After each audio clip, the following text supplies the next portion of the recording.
And so if the mind keeps activating these error messages, it keeps the body in a perpetual state of fear. And so that's going to create inflammation, the cell danger response.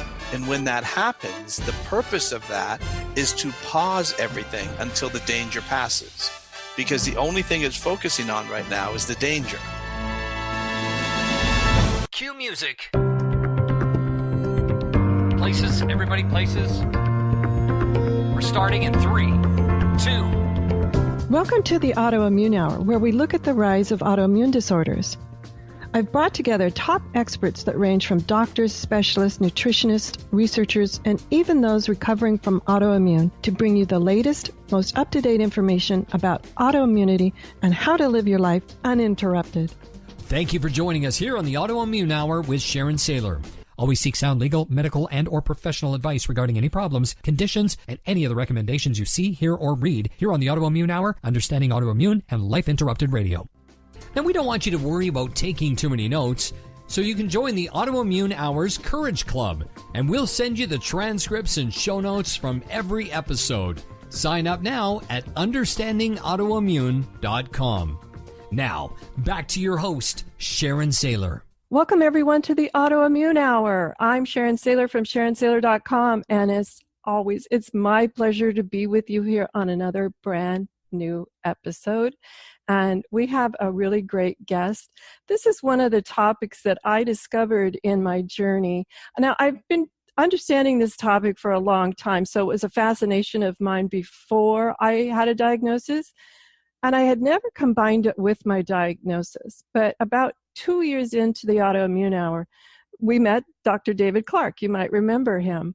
And he talked about this topic, and it was awesome. And his book title, I'll have to paraphrase it. Sorry, Dr. Clark. So they say there's nothing wrong, or something along those lines. Awesome book. I'll put it in the show notes, the exact title. And since then, we've had other people talking about this topic too, like the awesome Sarah Payton and her book, Your Resonant Self. Well, tonight we're going to bring you another amazing guest who's going to talk about the idea of neuroscience and neurobiology and how we talk to ourselves, what we think, and how we feel, and the traumas in our life, how that can play into keeping us from getting the most optimization of our health. Now, I'll talk to Dr. Don Wood, our guest tonight, about whether the thoughts about causing autoimmune, I have feelings that it doesn't cause, but I have feeling that it doesn't help. So that's the science of Sharon on that. But let me introduce Dr. Don Wood. He discovered a more efficient and effective solution for trauma using modern advancements in the body and science of neuroscience and cutting-edge proprietary techniques. The results have been the development of a revolutionary approach to performance enhancement and improvement. So welcome, Dr. Wood. Thanks for being on the show. Hi, Sharon. I'm glad to be here. Thank you for the invitation. Absolutely. Now, I want to circle back about this idea about my science of Sharon. How is the idea of inflammation in the body, the physical manifestation of inflammation, which they say is a precursor to autoimmune, how is that the body affected by our brain and our past traumas? Well, this is what we've discovered is when we have unresolved trauma, and what I mean by unresolved is the mind has not settled this trauma because the subconscious part of our mind, our survival brain, is operating in the present. So it's fully in the present all the time. So everything for that part of our brain is happening now. The human brain, however, has two unique features. We have conscious awareness, or this frontal lobe, our ability to use reason and logic. That's unique to us. It's created the world we live in. And then the second unique feature that we have is memory, the ability to store billions and billions of bits of information.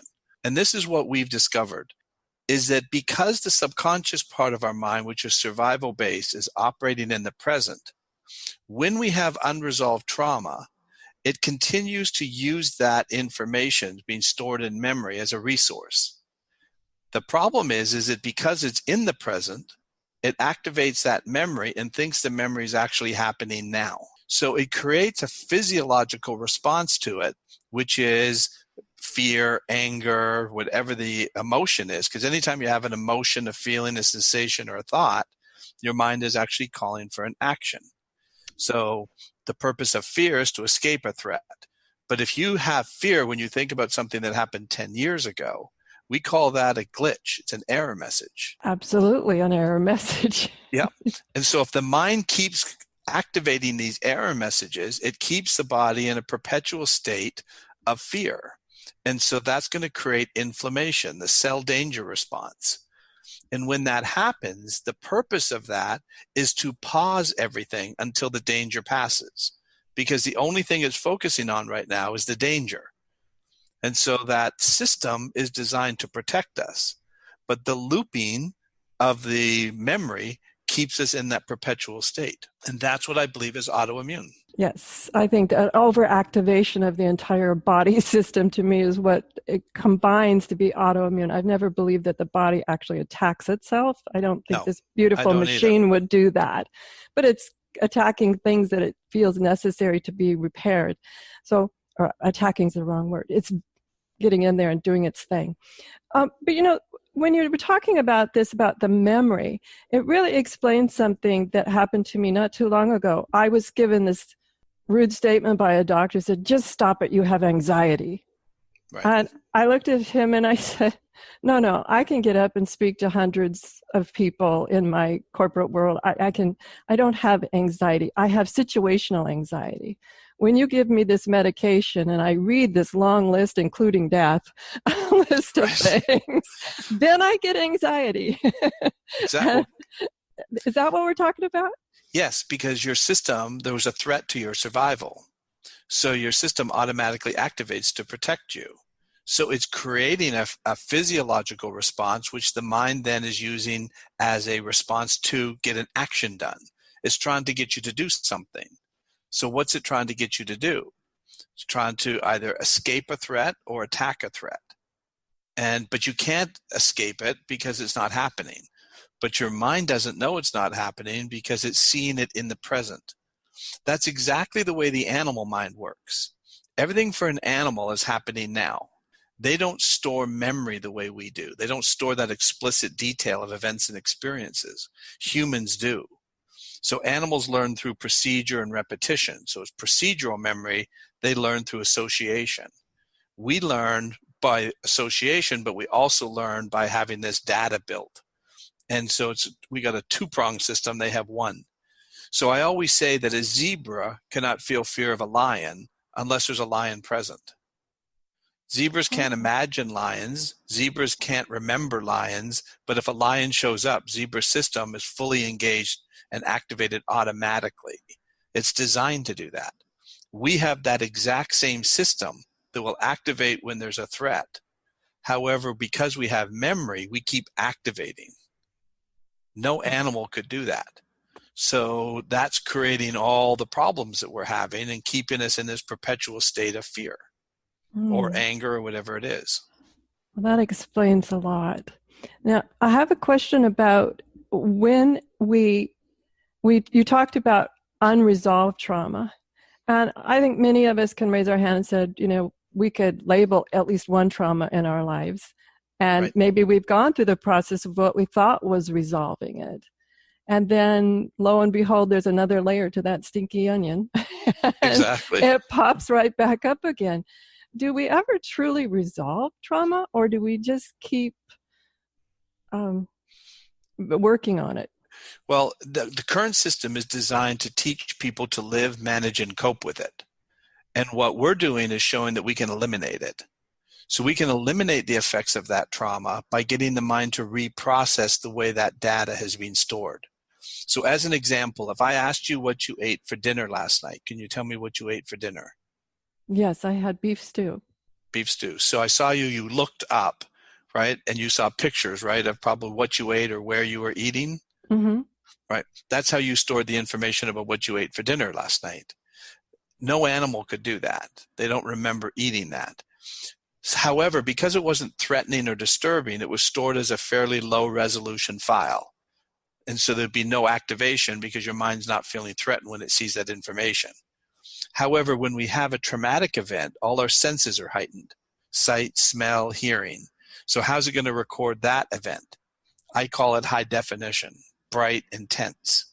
So when the mind sees that, because it's looking at that information, it then sees it in real time and then creates the response. So what we're doing with our program is getting that high resolution data from trauma reprocessed into the same format as to what you ate for dinner last night. And then it stops reacting. And we can do that very quickly. The mind's designed to heal. It's just a glitch. It's an error message. So it's all we have to do is get it to update. Now, I've taken a number of different sort of brain-based methodologies, and one of them that this sounds similar to is where they have you play the video, and then you're able to change the volume, change the color, move it away from you, make it diffused, all that type of thing. Is this what the type of thing that we're talking about, where we're doing processes in our mind? Yes. So we can reprocess that data. And what we've done is we've sort of added some additional features to it. So in our program, we spend a lot of time on the education of how our minds are working. And then the idea is to get you into an alpha brainwave state, a very relaxed, focused state when you're recalling that old traumatic data. And so what is actually happening is, because the mind's feeling that relaxed, focused state, and I'll basically ask the person to give me a 2-minute description. We don't ask for a lot of detail. In fact, I don't even need to know detail. I can have them do it just visually, or they can, a number of different ways that they don't have to share it. And within that 2 to 3 minutes, we can get the mind to reprocess it. So as an example, I worked with some of the Boston Marathon bombing survivors. And so Rebecca Gregory, she was 3 feet from the first bomb that went off. Wow. And so her son was at her feet. So when she came in to see me, she was telling me about the post-traumatic stress she had, and she spoke all over the country. And she said it would just wear her out to give a speech because she was constantly living it. And she had nightmares every night. She said she just never wanted to go to sleep because she'd have a nightmare. So when I said to her, I said, can you give me a 2-minute description of what happened to you that day? As she started to talk about it, she started to shake and cry.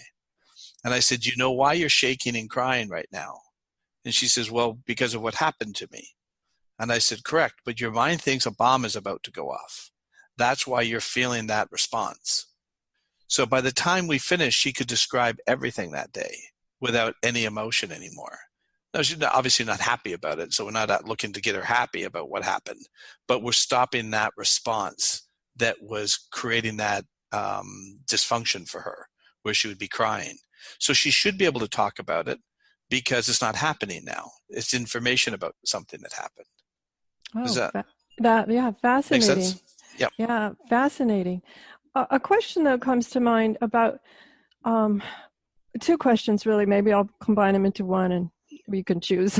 Okay. What about multiple traumas? Or maybe we just have vague memories of a childhood, but we can't really give voice to, gosh, it wasn't good. I know it wasn't like quote unquote normal, but we can't pinpoint like a bombing, which is absolutely horrible, but we can't pinpoint a specific trauma. Maybe it's a series of just a terrible situation. The great part about this is we basically work on 3 traumas. We identify them. They don't have to be connected. They could be different traumas. And once we've done 3, the rest of the process that we get the mind to do is to start updating everything. And it's amazing how fast the mind will, because what it's now done is it's taken in new information and then it starts applying it to other events and experiences. So as an example, I had a lady who had a lot of sexual abuse as a child. And we worked on 3 different events. And after we finished the 3rd one, she said to me, we're going to be here for a long time because I've got a lot of these. And I said, we don't have to do any more.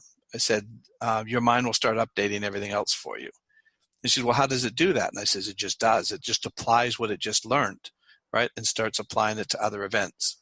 So I ran into her just by accident in a store about a month later, and she came up to me and she says, I want to tell you something. She says, as good as I was feeling, she says, no question you cleared, right, those events. She says, but I had a hard time believing that my mind would clear other things.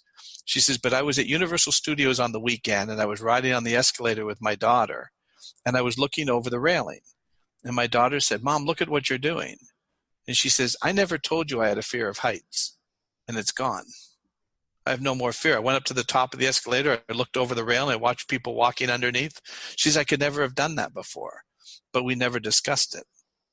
And that's how brilliant our minds are. They're designed to heal. Our minds and bodies are designed to heal. If you came in with a broken leg and we reset your leg, we don't have to wonder if everything is going to heal. It will just heal because it's reset. And that's what I believe we're doing, is we're resetting it, going back to a reset mode. Wow. So have you found in all your research and all your work with people that it typically only takes one session? Yes, almost in every case. There's exceptions, but in almost every case. So at least 90% of the cases, it's one session. And that's it. And sometimes people, the only time I think sometimes something will come up is if it was unconnected, completely unconnected, and then maybe just pops up to the surface because it didn't really get cleared with some of the other stuff. But it's rare. But occasionally that will happen. Well, we need to take a quick commercial break, and when we come back, I want to talk to Dr. Don Wood some more about this. I'm just completely fascinated. I've always been fascinated with how the mind works. So we'll come right back. Life Interrupted Radio will return after these messages from our sponsors. It's great sponsors like these that keep this show coming to you every week. Be sure and stop by lifeinterruptedradio.com to learn more. Your conscious lifestyle on steroids. OMTimes Radio. IOM-FM. Hello, I'm Lisa Berry. Join me every Monday at 1 p.m. Eastern Time for Light on Living. A chance to see new, hear different, and feel more as I shine the spotlight on all the ways to lighten the load of life's challenges. Light on Living is your link to that new way you're looking for, that new understanding that will enhance your life, and that positive connection that will support your growth. So join me, and you'll gain insight and start to see things in a new way that motivates you. OMTimes Magazine is one of the leading online content providers of positivity, wellness, and personal empowerment. A philanthropic organization, their net proceeds are funneled to support worldwide charity initiatives via Humanity Healing International. Through their commitment to creating community and providing conscious content, they aspire to uplift humanity on a global scale. OMTimes, co-creating a more conscious lifestyle. Listen and imagine.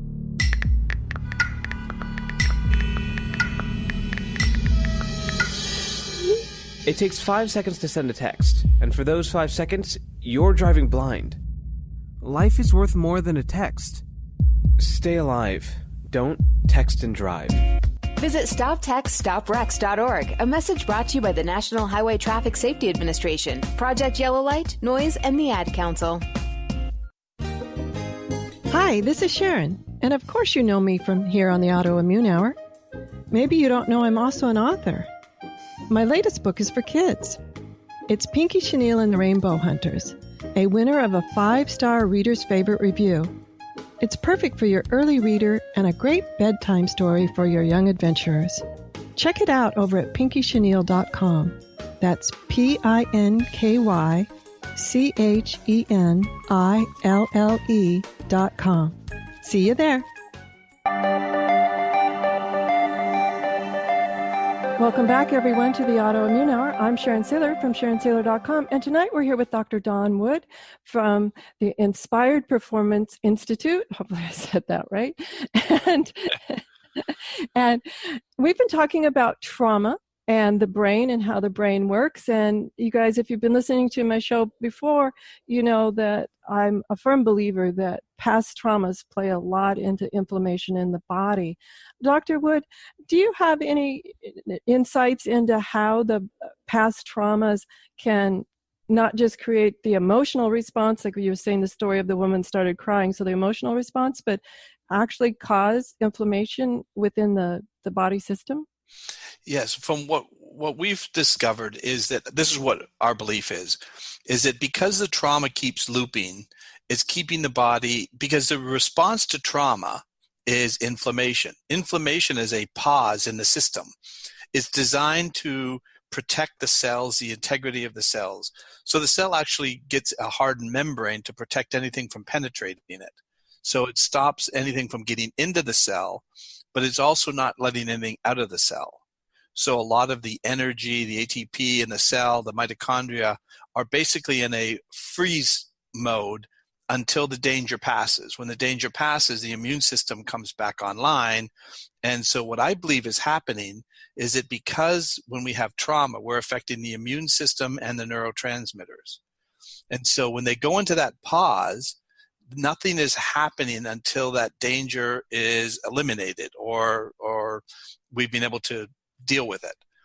The looping is keeping the inflammation active. So as an example, my daughter had Crohn's, and she was diagnosed when she was 14. When she was 16, she told us about some trauma that she had had when she was 6 that we didn't know about.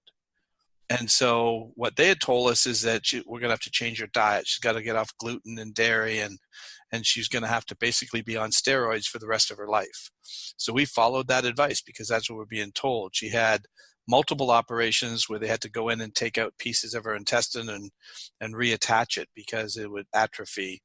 And so what I discovered is with the what we do in our program is once we took her through the program, she hasn't had a Crohn's flare-up. And she had a cyst formed on her ovary and fallopian tube. And when the doctor went in to take it out, he said to her, I'm confused. Your chart says you have Crohn's. And she says, yes, I have Crohn's. And he said, but I operated. There's no evidence of any Crohn's. And she said, well, yeah, I haven't had a flare-up in a while. And he says, but you're not on any medication for Crohn's. And she says, no, I haven't taken any medication either. He says, well, I hate to tell you this. You've never had Crohn's. And so she says, no, I've had Crohn's. She said, I've had 4 operations. He says, well, Crohn's doesn't go away, right? So he says, if you have it, you're either on medication but that doesn't make sense. You can't have it and not be on medication. And so I explained to him, I said, because she kept looping through this trauma and we resolved the trauma, we got her mind updated, the inflammation went down and her immune system went back online. And he said, that's impossible. He said, it doesn't work like that. And I said, well, then tell me what Crohn's is.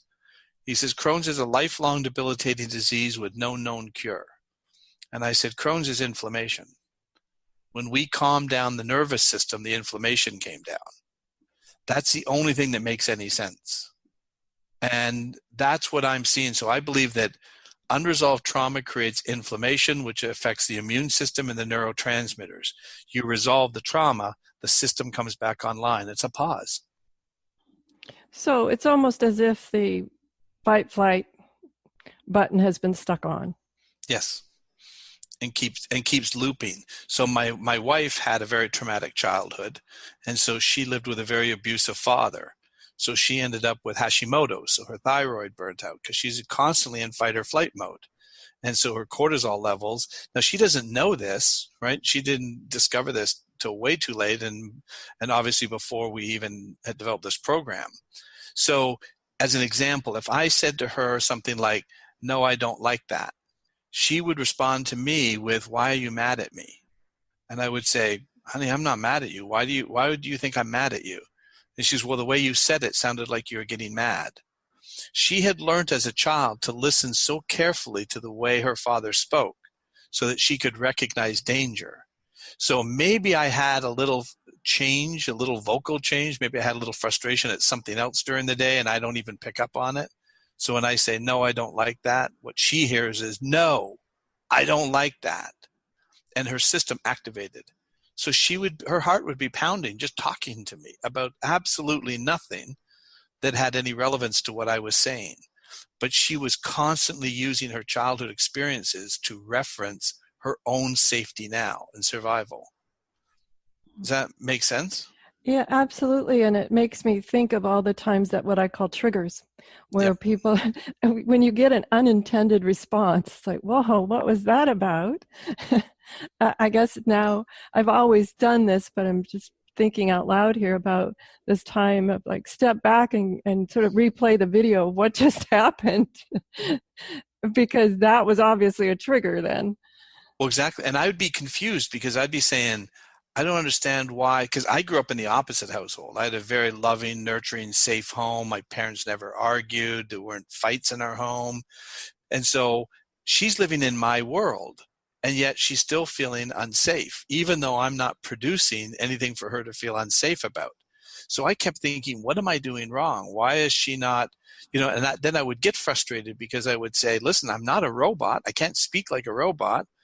And she would be constantly in this fear mode all the time. And so her fight or flight activation system is coming on all the time, which is physiologically affecting her body. And she can't do anything about it. She can't stop it because of the trauma. And it just keeps looping. So the only way that I feel that this can be done is we've got to get that trauma, that data that it keeps on resourcing, right, to reprocess. And then now she reacts completely different. She had terror nightmares throughout our marriage. Those are gone. She hasn't had any since going through that. Rebecca, who I told you from the Boston Marathon, hasn't had any nightmares either. Those ended because the mind is constantly trying to keep us safe. And if it's looking at information that thinks that we're not safe, it's designed to protect us. So it's activating. What I find fascinating is the story that you were telling between you and your wife reminded me of Dr. David Clark that we had on the show that I referenced earlier. Has 5 what I'll call 30,000-foot views of the different types of trauma that he saw as a gastroenterologist. And one of them always resonated with me. It was called Bad Health, Good Relationship. And his theory about that was, so you've been able to keep it together your whole life through all this trauma, and then you get in a nice, safe, loving relationship, and the body just goes, oh, I'm safe. I can let go.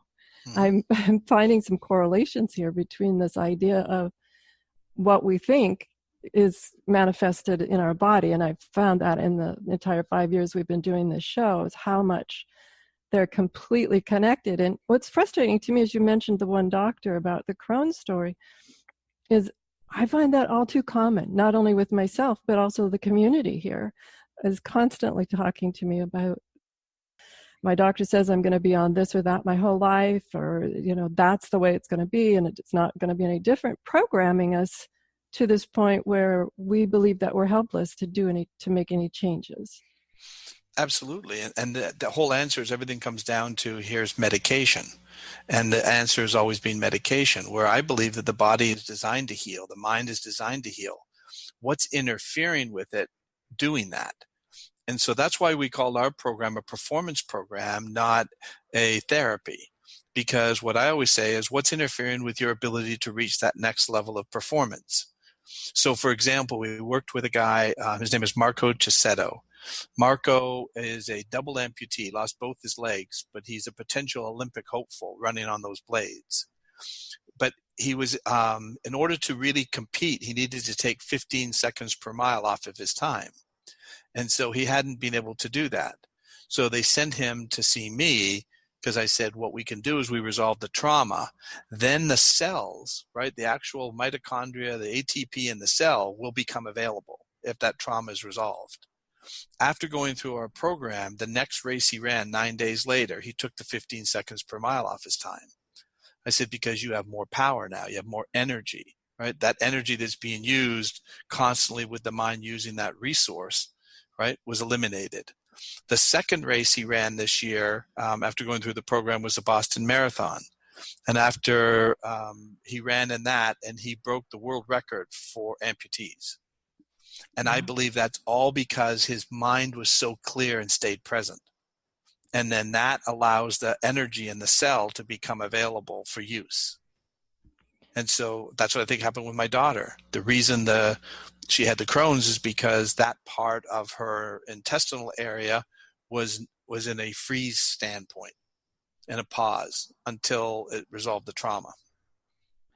Now, a question about trauma. So if we resolve the trauma, past traumas, and we experience a new trauma, is that trigger all the old traumas again? I mean, I'm not clear how this works. Or do we just go through the process again and clear that one that just happened to us? Because I believe once we've resolved those traumas, they're resolved. Because I've worked with people even from a few years ago who've gone through the program. And example, a lady who was sexually assaulted by a family member when she was 9 years old. And she went through the program probably 5-6 years ago. And she says she met this person at a family reunion and had no action at all. There was no response. And it was, and she can talk about it. Rebecca this year was the first time she went back to the Boston Marathon after 6 years. And she said to me, I'm going to do everything I did that day at the Boston Marathon. I'm going to walk it exactly the same way I did. I'm going to stand at the finish line where the bomb went off. And she did that. She sent me a picture from there and just said, she's absolutely fine. No reaction at all. And she was living exactly what she did, right, in the same sequence. And before she said she couldn't have done it, or she tried to, she would have been shaking and crying pretty much the whole time. And she had nothing. She was fine. Okay. And this is amazing to me, and I'm just going to, you know me, I speak my mind. There seems to be in my mind, I need a little more clarity on how this works, because part of me is going, yeah, where do we sprinkle the magic? Right. You know, what's the point where there's this fairy dust? So explain to us, I mean, it sounds like it happens pretty miraculously and quick, and yet I'm kind of saying in my mind, gosh, why haven't we all heard about this? People will say to me, they'll come to me and they'll say, this sounds too good to be true. But we've got so much data now behind it. We're just showing that it is true, from the most horrific kinds of events, you know, and trauma is relative, you know. So I've worked with people who they lose their job and they fall apart, right? That trauma affected them. I work with professional athletes. So I had a particular guy, he didn't really have a, you know, major trauma that he would consider a major trauma. But after going through our program, his performance went up dramatically. And so the only thing he says that he's done differently is this program. And he said he stays so much more focused. Marco, who's our runner, what he said was when he ran the race, the way his mind used to think was, okay, I've got 24 miles to go. I've got 20 miles to go. He said what he found himself doing in the race was, okay, I'm at mile 10. Now I'm at mile 15. He stopped going outside and thinking about what hasn't been done. He stayed present and in the moment. And that just increases performance. And it's really, to me, it's just science. It makes sense. If the mind is in a fight or flight or freeze mode, it's going to affect performance. That makes sense to me. I mean, I've seen that in my own life when I'm able to talk myself into staying focused or meditate and come out being very present and being able to do things and being very focused at that moment. I'm just kind of intrigued and surprised that one time only and we can just like whoosh, update the entire system software. Yeah. And that's really what we discovered. I mean, I looked at a lot of different modalities. I did a lot of different research and trying to find out. And what I really did is mainly because of my daughter and my wife, right? Sort of seeing what they were living with. It changed their lives, and so many other people that I've worked with, we've just seen the changes. I worked with a veteran who he was a U.S. Army sniper who had to shoot and kill a 12-year-old boy. And he had been at the VA for 8 years, and they just medicated him. So when I sat down with him, he said, I just can't live like this anymore. He said, the last time I was at the VA, he said, I got arrested because I was throwing tables and chairs because they kept asking me to talk about it. They wanted to talk about it. So he was constantly in a situation where he's reliving shooting this 12-year-old boy. And so I said, I'm going to ask you to give me about a 2-minute description. That's all I'm going to need. And I says, and we're going to get your mind to update that. And so by the time we were finished, he could describe everything that happened that day without shaking and crying. He was just sobbing when we first started. And so after we finished, he said to me, he said, how the bleep did you just do that? And I said, I didn't do anything. Your mind for 8 years has been trying to get you not to pull the trigger because it thought you were shooting a 12-year-old boy. It just understood now that you're not shooting a 12-year-old boy. That's information about something that happened, but it's not happening now. And the only reason your mind would call for an action is if there was something happening now. I want to get clear on something. So this is all spoken, or are we hooked up to something? We're not medicated? Nope. Give me a little clarity on the process here.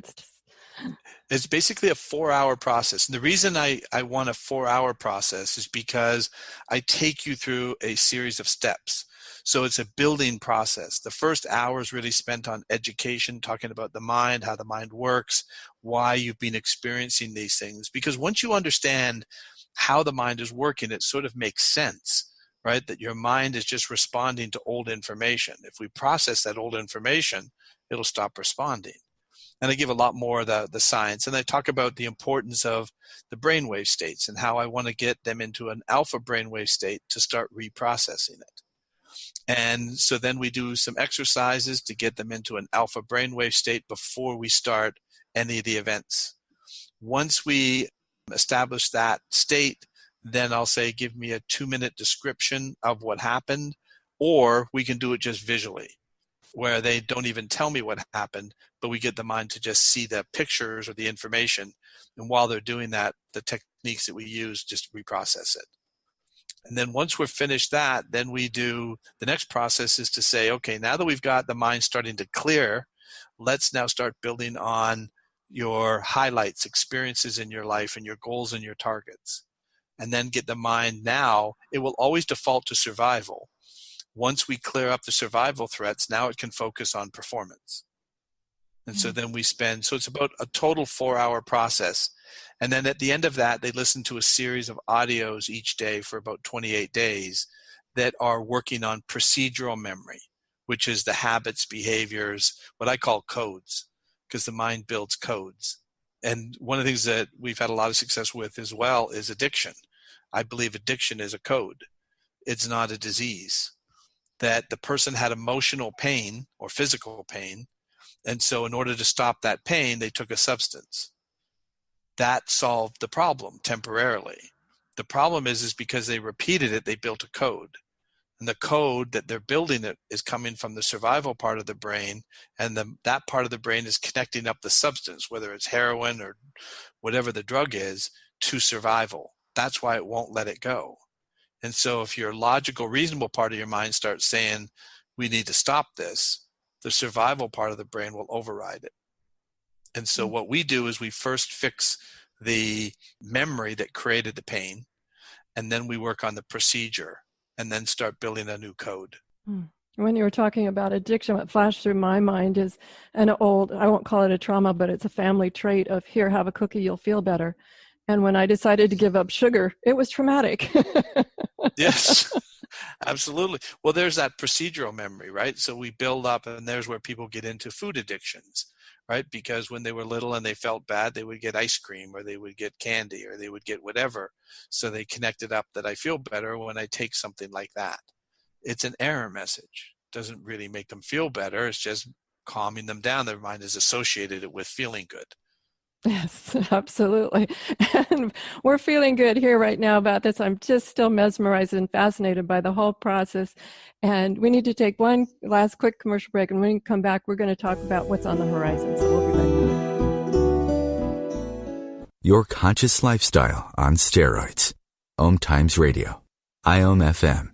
Change and growth are part of natural life, and also part of your spiritual life. Everyone needs support and guidance, especially during life passages. Upgrade yourself with the OMTimes Experts program. With OMTimes Experts, you have access to the best intuitive coaches, spiritual teachers, counselors, astrologists, and oracles. Our team was carefully selected so you can trust. Find out more at experts.omtimes.com.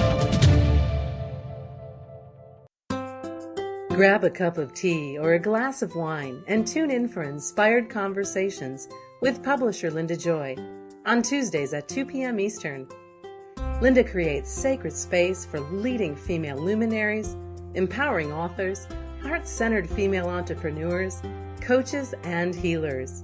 A soulful venue where guests openly share the fears and obstacles they've overcome, wisdom and lessons learned, and the personal journey that led them to the transformational work they do in the world. Inspired Conversations to empower you on your path to authentic, soulful living. Research shows we apologize up to 10 times a day, and most of the time, we say sorry as a response to someone else's mistake. What if we thanked people instead of all that unnecessary apologizing? So instead of saying, sorry, I'm rambling, you say, thank you for listening. Join us at projectforgive.com, a free, non-religious resource on global forgiveness. Hi, this is Sharon, and of course you know me from here on the Autoimmune Hour. Maybe you don't know I'm also an author. My latest book is for kids. It's Pinky Chenille and the Rainbow Hunters, a winner of a 5-star Reader's Favorite Review. It's perfect for your early reader and a great bedtime story for your young adventurers. Check it out over at pinkychenille.com. That's PinkyChenille.com. See you there. Welcome back, everyone, to the Autoimmune Hour. I'm Sharon Saylor from SharonSaylor.com, and tonight we're here with Dr. Don Wood, and he's from the, I always mess this up, I'm going to look it up, Inspired Performance Institute. I don't know why, Dr. Don, that's so hard to say for me, but long one. It's a long one. I am absolutely mesmerized by this. If people have listened to this show know that I'm completely fascinated by how the mind works and how the mind helps us optimize every day. I'm like, that's my goal. When I started, I was told, and I hate this when doctors do this, what I call the white coat authority announces, like, you have, and it's going to be that way for the rest of your life, and you're going to have this downward progression, and it's just going to be awful. Well, thank you for embedding all of that. Exactly. They just built a code for you, right? And then your mind's going to follow it. And that's what I was just saying about addiction. We have a young lady, Michelle, who went to our program 6 months ago. She had been 17 years of addiction since she was 16 years old. And she followed the program exactly the way it was to be followed. And she was on 7 medications and ruined her relationships with her family, the typical addiction kind of stuff. She just came back from vacation with her family. She's reuniting with them. She's off of all 7 medications. She's working full time. She's going back to train in college. She's going back for some college credits. It completely turned her life around. And one of the things that I said to her when I first sat down with her, I said, there's nothing wrong with you. There's nothing wrong with your mind. You had emotional pain and you found some substances that stopped the pain. And I said, that makes perfect sense. Nobody wants to be in pain. So that's not a character issue, a moral issue, right? That has to do with being human. I said, where the problem came in is that you kept repeating it. And so then your mind associated that substance, that drug, with your survival. And that's why it coded it, wanted to keep it going. So I really believe that all these things that we're dealing with, just like you just said, where the doctors come in and say, that's it, that's all you're going to be. That's really what they're telling people in addiction. You'll never, ever be cured. You will always be an addict.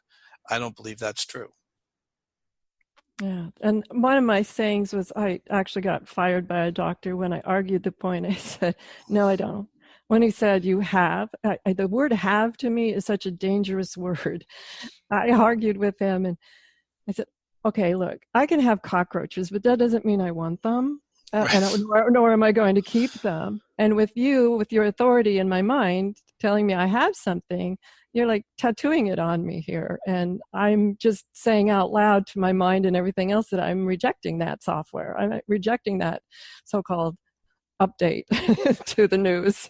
Yeah, it's a label. We put labels on. 70% of the people that are labeled bipolar are misdiagnosed.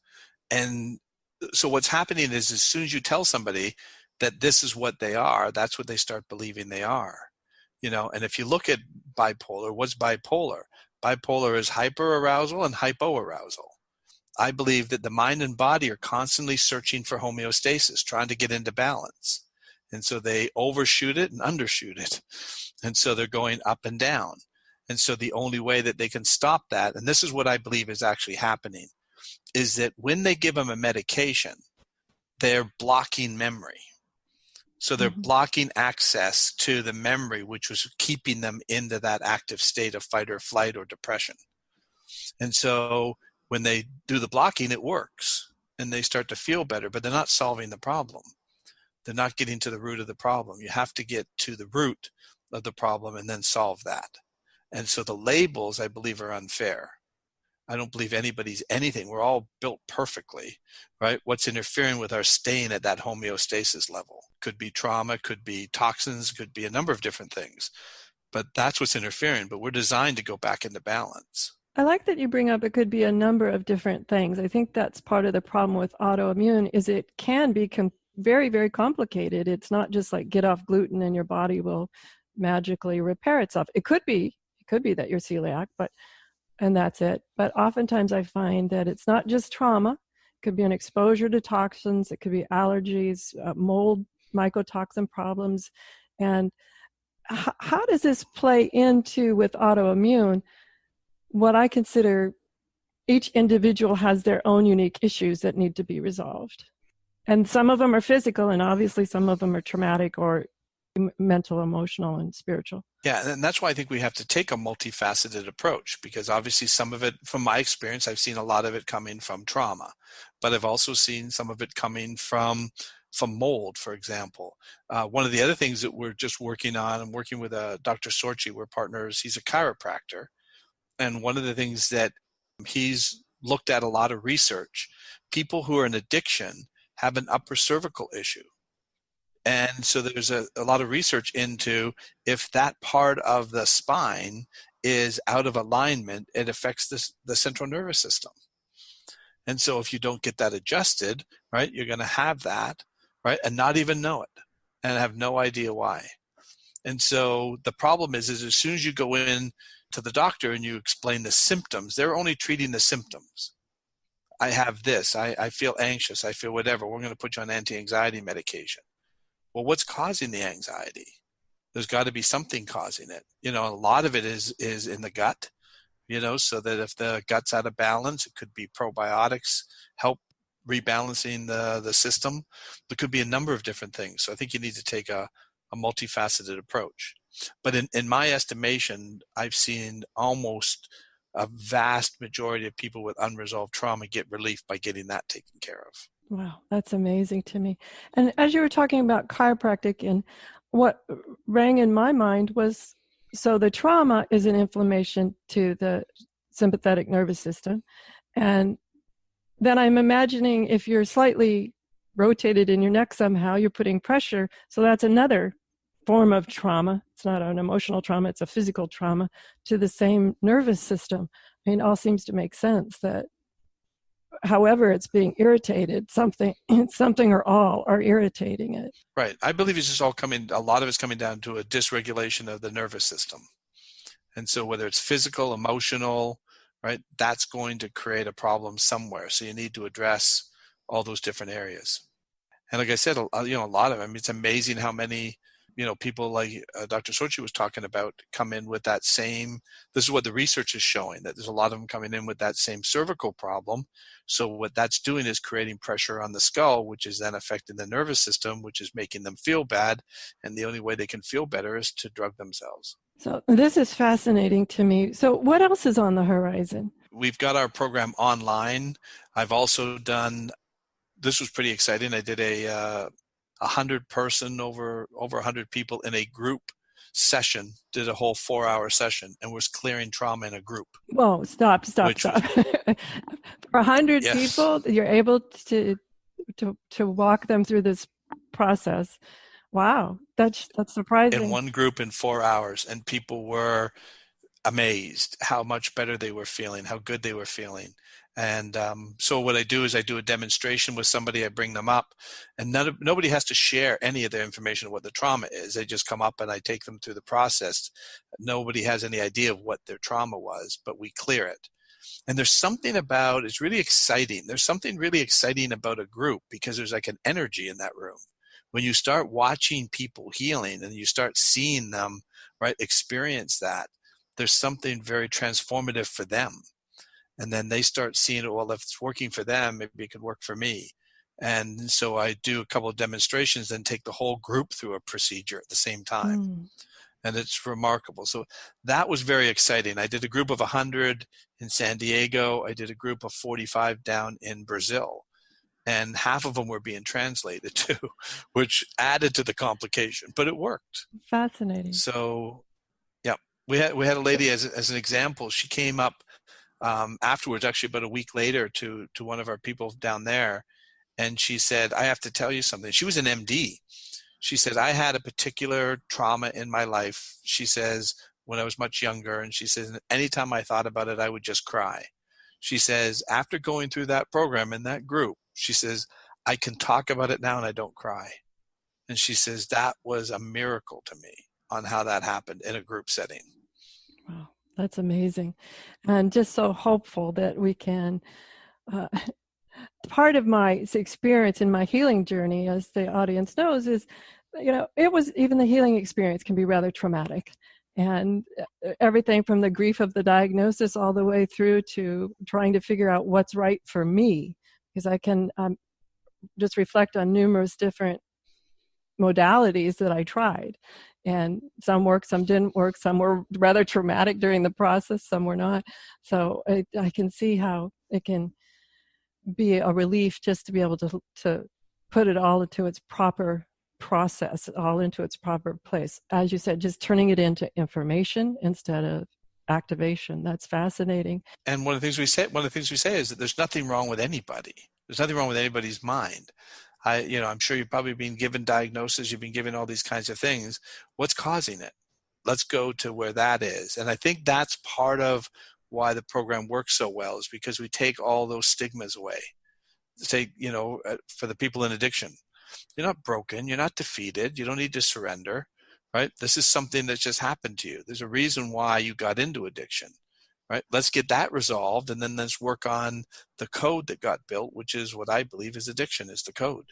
Mm-hmm. And I think that's true about recovery, as the recovery journey from autoimmune or any dis-ease of the body is that way too. Because I find it fascinating that a lot of the current medical situations that we're exposed to almost reinforce a victim mentality, and have to always be mindful that I'm listening not to buy into that victim mentality. Exactly. The mind and body have been designed to heal.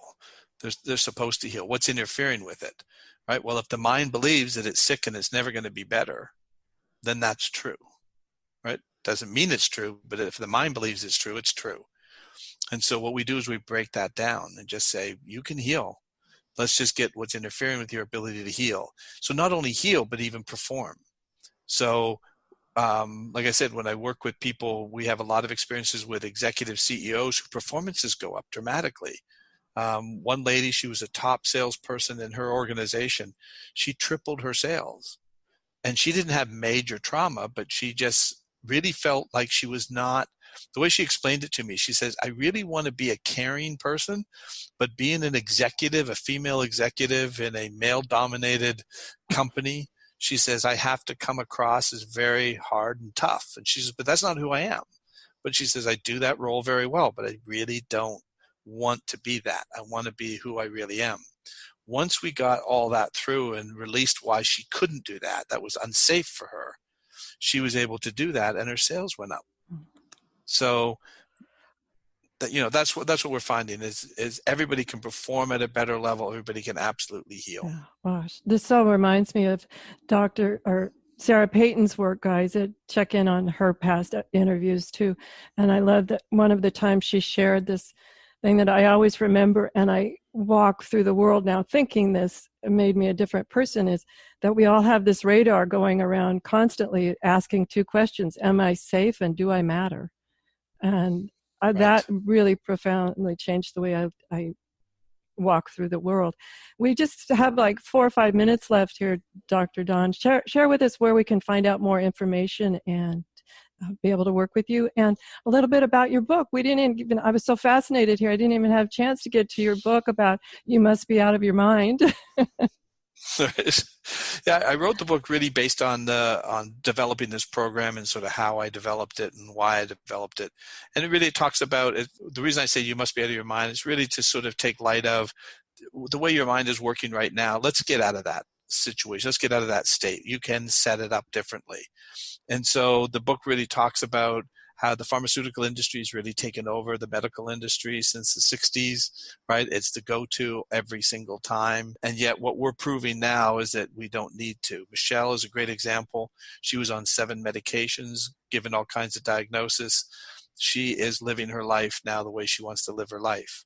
So we can improve If you go to our website, which is www.inspiredperformanceinstitute.com, you can watch a lot of the testimonials. We have a whole bunch of testimonials of people. So it works in so many different areas. That's what we're excited about. And if you check out the site, you'll be able to get a lot more information about what we do. Fantastic. Everyone, that's Dr. Dawn Wood from the InspiredPerformanceInstitute.com. And we'll have that website up on there on understandingautoimmune.com. So everyone, have a great week. Join me next week for another new episode. Enjoy. The information provided on the Autoimmune Hour, Understanding Autoimmune, and Life Interrupted Radio, including the websites understandingautoimmune.com and lifeinterruptedradio.com, plus social media, is for educational purposes only. What you read, hear, and see on the Autoimmune Hour, Understanding Autoimmune, and Life Interrupted Radio, and its websites, and other media outlets is based on experience only. The information should never be used for any legal, diagnostic, or treatment purposes. Always seek sound legal, medical, and or professional advice regarding any problems, conditions, and any of the recommendations you see, hear, or read here on the Autoimmune Hour, Understanding Autoimmune, and Life Interrupted Radio. Hi, this is Sharon, and of course you know me from here on the Autoimmune Hour. Maybe you don't know I'm also an author. My latest book is for kids. It's Pinky Chenille and the Rainbow Hunters, a winner of a 5-star Reader's Favorite Review. It's perfect for your early reader and a great bedtime story for your young adventurers. Check it out over at pinkychenille.com. That's PINKYCHENILLE.com. See you there.